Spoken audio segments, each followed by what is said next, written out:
Ya, Assalamualaikum warahmatullahi wabarakatuh. Selamat siang semua yang sudah hadir. Waalaikumsalam. Kali ini kita akan masuk materi dari Pak Jafar tentang pantun ya Pak, nanti pantun Sunda. Nanti akan lebih jelasnya lagi akan dimoderatori oleh Bu Rati dan materinya Pak Jafar. Dipersilakan untuk Bu Rati membacakan CV dan membawakan acara. Silakan Bu Rati. Oke, Assalamualaikum warahmatullahi wabarakatuh. Waalaikumsalam. Ini semuanya.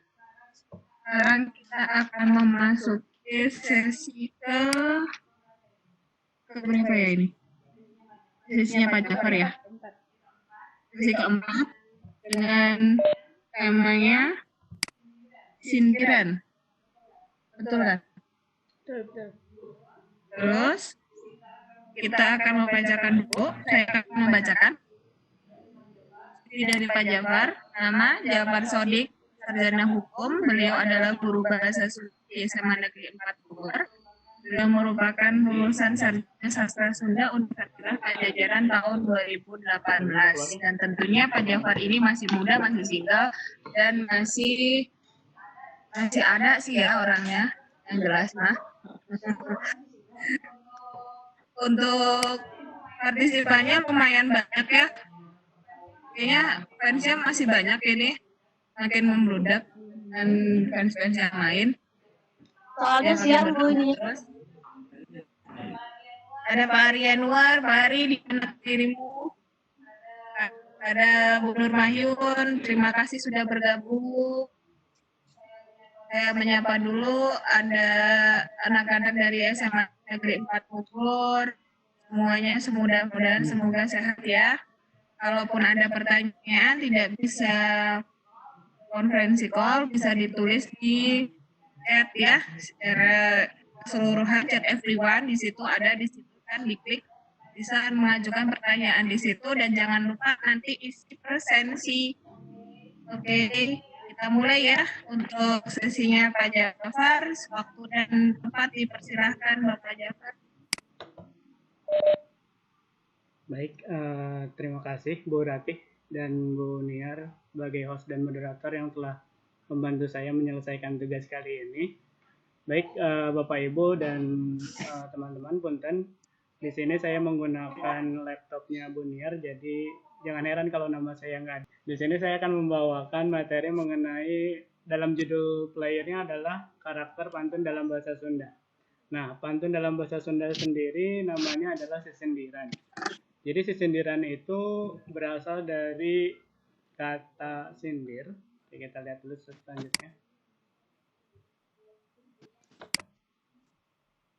Ya, berasal dari kata sindir, anu hartina omongan atau carita anu dibalibirkan atau antutokmol. Artinya, ucapan yang diucapkan diselewengkan atau tidak diucapkan sesuai dengan artinya. Ya, seperti kalian kalau misalkan lagi nyindir seseorang biasanya menggunakan kata-kata kiasan atau kata-kata yang bukan pada artinya. Dalam artian kalian menyindir seseorang, maksudnya A tapi yang diucapkan adalah B. Nah, tapi di sini sindiran di sini tuh fungsinya bukan untuk menyindir seseorang ya, tapi sindiran di sini adalah karya sastra yang jumlahnya adalah 4 baris, sama seperti pantun dalam bahasa Indonesia. Nah, kalau kata pantun dalam bahasa Sunda sendiri, itu artinya beda. Kalau kata pantun dalam bahasa Sunda sendiri artinya adalah cerita yang berbentuk puisi. Cuman ceritanya itu biasanya dipidangkan atau misalkan dipertunjukkan. Jadi disebutnya cerita pantun.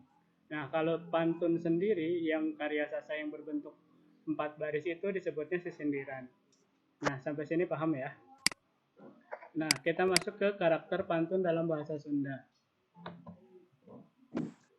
Oke, di sini ada wangun jeung eusi. Maksudnya adalah bentuk dan isinya seperti apa. Nah, untuk bentuknya sendiri, karakter pantun dalam bahasa Sunda itu terdiri dari 3 macam. Ada rarakitan, ada paparikan, dan ada wawangsalan. Nah, untuk isi atau isi dari pantun tersebut adalah ada piwurup, silih asih, dan sesebret. Oke, sampai sini saya langsung masuk ke yang pertama. Nah, kita langsung masuk ke contoh yang rarakitan. Rarakitan adalah pantun dalam bahasa Sunda yang jenisnya itu dilihat dari kata depannya. Jadi berasal dari kata rakit yang artinya adalah sepasang. Nah, kenapa disebut sepasang? Karena dilihat dari kata awalnya atau kata depannya. Misal di sini contohnya adalah kamana jalan ka Jogja, kaditu kapang rumasan. Kamana jalan ka sorga, kaditu kapang ngaosan. Nah, di sini yang dimaksud sepasang adalah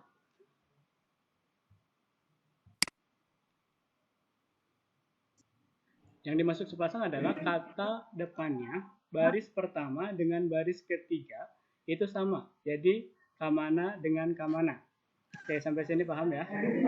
Dan kata di baris kedua dengan kata di baris keempat, kata awalnya itu juga sama. Kaditu sama kaditu. Jadi yang dimaksud rarakitan adalah sepasang. Jadi, nah di baris pertama kata depannya sama dengan baris ketiga dan baris kedua sama dengan baris keempat. Oke, nah itu untuk rarakitan sendiri. Nah, kita maksud ke jenis pantun yang kedua. Ada yang namanya paparikan. Nah, bedanya paparikan dengan rarakitan. Tadi kan kalau rarakitan itu kata depannya sama ya. Kalau paparikan itu terdiri dari kata depan, maksudnya kata dasarnya adalah parik. Parik di sini artinya dekat. Jadi kata depannya tidak sama, tetapi engang atau suku kata di akhirnya, vokal di akhirnya itu sama, ya. Jadi misal contohnya, katumbiri di Cigelis, di Citerep kaci amis, kaciri serinu gelis, mun ditetep pakai manis. Tahu ya artinya ya? Ya kalian udah belajar lah, apalagi kelas 11 udah pernah dengar pantun ini pasti. Ya, jadi untuk paparikan sendiri yang mencirikannya adalah lihat suku kata di akhirnya. Kalau misalkan baris pertama itu sama dengan baris ketiga, sama kayak yang tadi, dan baris kedua sama dengan baris keempat. Nah, untuk pantun yang ini kebetulan bunyinya sama semua ya, is semua. Cuman di sini kan ada cigelis berarti lis, ciamis berarti mis, gelis berarti lis, manis berarti nis. Nah, yang dilihat adalah dua huruf terakhir atau biasanya yang dilihat adalah vokal terakhirnya. Misal vokal terakhirnya adalah A, berarti baris pertama A, baris ketiganya juga A. Baris kedua I berarti baris ketiga, baris keempat juga I. Nah, jadi pasangannya adalah baris pertama dengan baris ketiga dan baris kedua dengan baris keempat. Ya, di sini sampai sini paham ya. Jadi yang membedakan antara paparikan dengan rarakitan adalah kalau rarakitan itu kata depannya sama, tapi kalau misalkan paparikan itu kata depannya tidak sama, tapi pantunnya tetap AB-AB. Artinya suku kata di akhirnya tetap sama. Oke. Nah, sebelum kita masuk ke jenis yang ketiga, itu ada yang namanya wawangsalan. Kita masuk dulu ke sifat-sifatnya.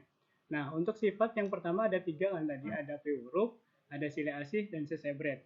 Nah, piwurup sendiri artinya adalah petuah atau pepatah. Jadi, menyampaikan pesan agar seseorang itu mengikuti atau mengikuti arahan sesuatu, pepatah sesuatu, atau menghindari larangan terhadap apa yang disampaikan oleh pantun tersebut.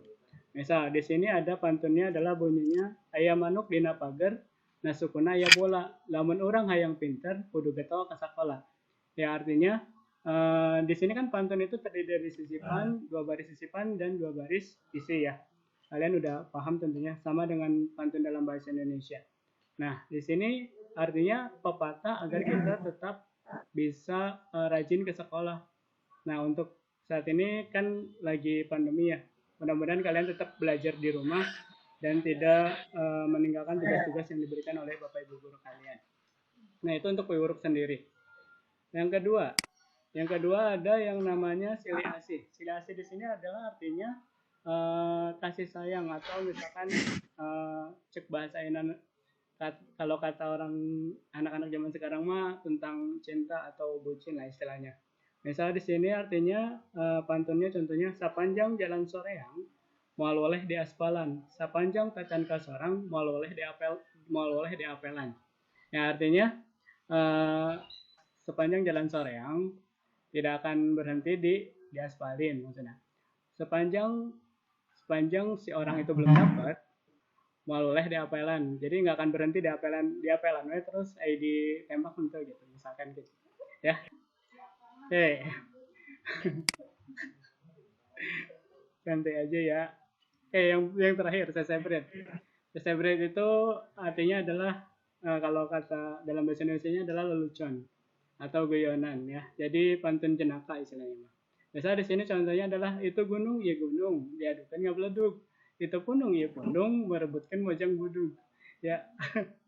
Jadi maksudnya adalah tahu ya artinya ya itu gunung ya gunung, di sana gunung, di sini gunung, diadukan nggak beledug, diaduin jadi ngebeledug tuh kayak petasan tangan beledug, maksudnya bersuara kayak itu pundung ya pundung, si A ngambek, si B ngambek gitu, merebutkan bojong budug, padahal yang direbut ini adalah orang yang kalau kata cewek yang biasa aja gitu, maksudnya si buruk rupa lah istilahnya mah gitu. Oke, sampai sini paham ya untuk contoh jenis dan versi pantun tersendiri. Oke, yang terakhir. Yang terakhir ada wawangsalan. Nah, wawangsalan ini kan tadi jenis dari pantun ya. Tadi kan ada paparikan, ada rarakitan, ada wawangsalan. Kalau isinya itu ada sesebret, ada siliasi, ada pimuruk. Nah, wawangsalan sendiri itu beda dengan paparikan dan rarakitan. Nah, kenapa beda? Karena wawangsalan di sini adalah inilah ciri khas pantun dalam bahasa Sunda gitu. Jadi pantunnya nggak terdiri dari 4 baris, cuman terdiri dari 2 baris. Nah, wawangsalan di sini adalah sebuah urutan kata yang berbentuk kata-kata yang harus kita jawab wangsalnya atau jawabannya. Jadi di sini kayak tebak-tebakan gitu. Jadi misal contohnya Tokyo itu ibu kotana iraha patepang deui. Nah, kalian tahu kan kalau misalkan ibu kota Tokyo adalah negara yang ibu kotanya Tokyo adalah Jepang. Nah, kenapa Jepang? Kenapa bisa Jepang jawabannya? Karena di baris pertama Tokyo itu ibu kotana. Nah, kalian udah pasti ngeh dong kalau misalkan negara yang ibu kotanya Tokyo adalah Jepang. Nah, di baris kedua itu ada clue-nya. Clue-nya adalah iraha patepang deui. Jadi, di baris keduanya itu ada bunyi yang mirip atau bunyinya sama dengan jawabannya tersendiri. Misal ya, Jepang dengan patepang kan sama ya. Jadi ada salah satu kata yang bunyinya itu hampir sama dengan si jawabannya. Nah, kita lihat contoh yang kedua. Mesin ketik elektronik dipakainya kudu pinter. Nah, jawabannya adalah komputer. Kenapa komputer? Di baris pertama dijelaskan bahwa mesin ketik elektronik. Jadi kan di komputer itu ada keyboardnya ya. Jadi kita bisa ngetik apapun di situ, ngerjain tugas di situ. Nah, dipakainya kudu pinter. Apakah hanya orang pinter yang menggunakan komputer? Tentu saja sekarang tidak ya. Cuman di sini untuk pantun tersendiri itu bebas asal bunyinya itu ada yang kalimatnya itu kalimat keduanya itu ada yang satu kata yang bunyinya sama dengan si komputer tersebut ya. Jadi diambillah kata pinter. Pinter dengan komputer. Nah, yang ketiga contohnya abdi mah caruruk Arab, ente tarima teh teuing. Nah, di sini caruruk Arab. Kenapa caruruk Arab? Karena ente tarima teh teuing, jawabannya adalah kurma ya. Jawabannya kurma. Nah, kenapa caruruk Arab? Karena bentuk kurma sama bentuk caruruk itu nggak beda jauh. Dan di sini ada di baris keduanya itu ada kata tarima yang bunyinya hampir sama dengan kurma. Seperti itu mungkin bedanya karakter-karakter pantun dalam bahasa Sunda. Jadi ada rarakitan, ada paparikan, ada wawangsalan. Dan untuk isinya sendiri ada sesebret, ada siliasi, dan ada piwuruk. Nah, untuk wawangsalan sendiri untuk isinya tidak terpacu ke 3 bagian tadi ya. Jadi untuk wawangsalan itu bebas dan beda sendiri. Oke, sampai sini mungkin cukup ya pemaparan dari saya. Barangkali ada yang mau ditanyakan, monggo saya kembalikan ke moderator. Ya, Terima kasih Pak Jafar atas penjelasannya Jadi ya, dari anak-anakku dan dari guru-guru Bapak Ibu. Ada yang mau ditanyakan? Silahkan. Waktu dan tempat dipersilahkan. Pak Jafar, saya mau nanya. siapa? Boleh. Ya, boleh. Bapak, apakah dalam pembuatan pantun dalam bahasa Indonesia dengan dalam bahasa Sunda itu berbeda apa enggak, Pak? Apakah ada perbedaannya? Selain dari segi bahasanya.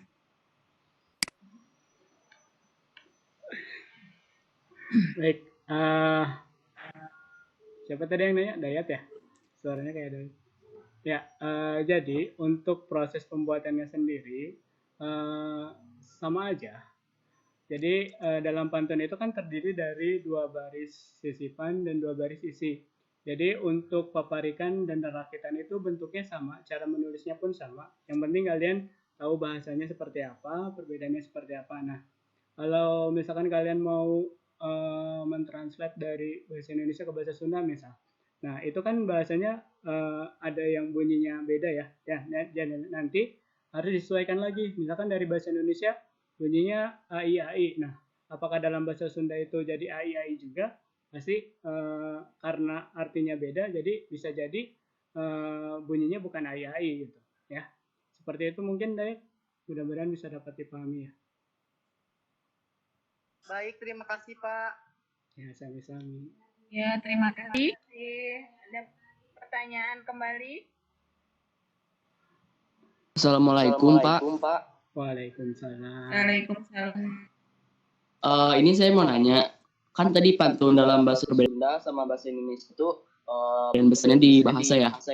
Terus saya juga pernah lihat ada pantun yang bisa 2 baris, 4 baris, 6 baris, bahkan sampai ada 10 baris.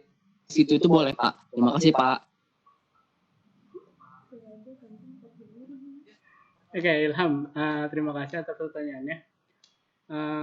Untuk pantun yang terdiri dari 6 baris, 10 baris, itu mungkin masuknya ke carita pantun ya, Ilham ya. Jadi untuk sisindiran sendiri, untuk jenisnya adalah rarakitan sama paparikan. Nah, jadi bentuknya itu, jumlahnya itu pasti 4 baris. Nah, beda dengan wawongsalan. Wawongsalan itu cuma 2 baris. Cuman wawongsalan itu berupa tetebakan yang harus diperhatikan isinya gitu. Nah, jadi kalau misalkan kalian lihat pantun yang berjumlah 6 baris atau 8 baris atau 10 baris, mungkin itu masuknya ke carita pantun. Nah, kalau untuk sisindiran sendiri bentuknya 4 baris. Seperti itu Ilham, mungkin mudah-mudahan bisa dapat dipahami. Baik, Pak. Terima kasih. Sama-sama. Dari yang lain mungkin ada yang mau ditanyakan? Jadi buka sesi tanya jawabnya. Silakan untuk yang lain. Ada yang lain ditunggu pertanyaannya. Tadi Ananda ngacung mau nanya. Dinyalain langsung aja mic-nya, Nan. Waalaikumsalam. Ya, saya mau nanya, dalam sisindiran itu selain 3 isi yang Bapak sebutkan tadi, ada nggak sih isi sisindiran yang tentang keagamaan gitu? Oke, kalau untuk isi yang tentang keagamaan, itu bisa aja masuk ke yang piwuruk tadi ya, istilahnya pepatah. Tapi kalau misalkan kalian mau tentang keagamaan itu, biasanya ada yang karya sastra dalam bahasa Sunda itu yang berbentuk puisi, yang disebut pupujian. Jadi kalau pupujian itu biasanya berbentuk sholawat atau misalkan tentang keagamaan, cuman yang biasa maksudnya dinyanyikan atau digaungkan pada saat menunggu waktunya sholat gitu. Nah, untuk pantun sendiri kalian bisa menggunakan yang rarakitan atau paparikan yang berbentuk piwuruk. Jadi keagamaan kan hampir sama dengan pepatah ya, kayak misalkan anjuran untuk sholat atau ngaji. Jadi itu masuknya ke piwuruk. Seperti itu. Nan, terima kasih. Oke. Ada lagi yang mau bertanya?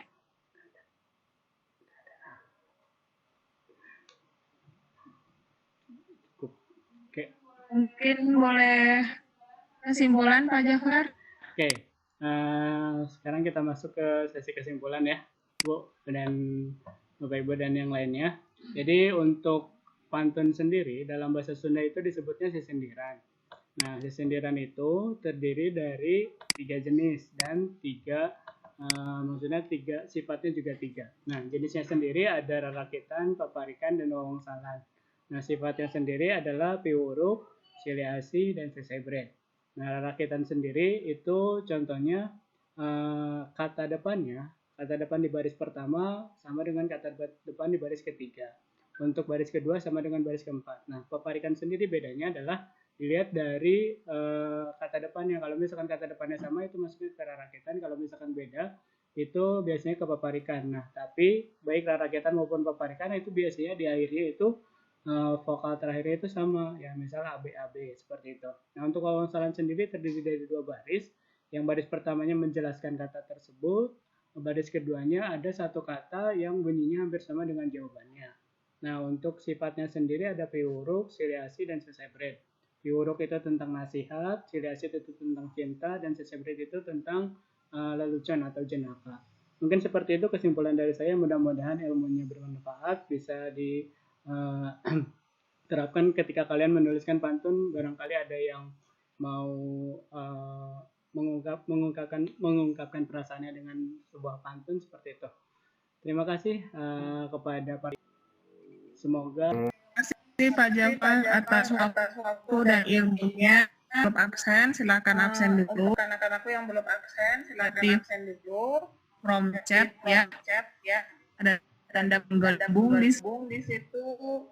terus apa namanya? Oh, apa Ari buah mangga, buah jambu, cakep rujak yuk. Ayo Pak.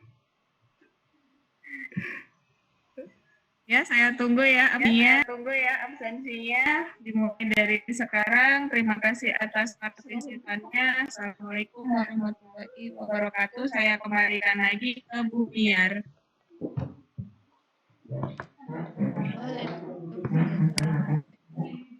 Oke, terima kasih untuk moderator dan narasumber yang sudah memberikan materinya.